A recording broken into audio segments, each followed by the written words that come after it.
ya Bruce Melody. Bruce Melody ni ikintu namuvugaho, ni umuhanzi mwiza, afite ijwi ryiza. Ikindi nk'uko bamwita ni munyakazi. Ya ni umukozi kabisa kandi abikunda. Ikindi cya gatatu nawe ni umuntu mbona ko ari fani nyine, araganira kwa ahantu ari ubanza nta rungu ry'abari. Anita Pendo. Anita Pendo kinamuvugaho, ndamukunda cyane. Ndamukunda cyane.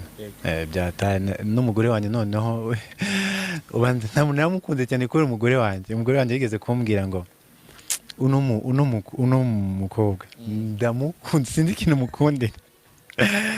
Bana following na kuri Instagram. Ikintu namuvugaho ni umuntu uri humble nawe. Ni umuntu ni umunyamakuru mwiza, kandi ikindi kintu akaba n'umu MC aryoshya ibitaramo. Amaji the Black. Amaji the Black ikintu namuvugaho nawe ni umuhanzi mwiza. Ikindi afite imirongo myiza. Ikindi agira reflex y'amagambo, ushobora no kumubaza ikintu agahita nyine agusubiza nyine ikintu gisekeje kwa ukuntu.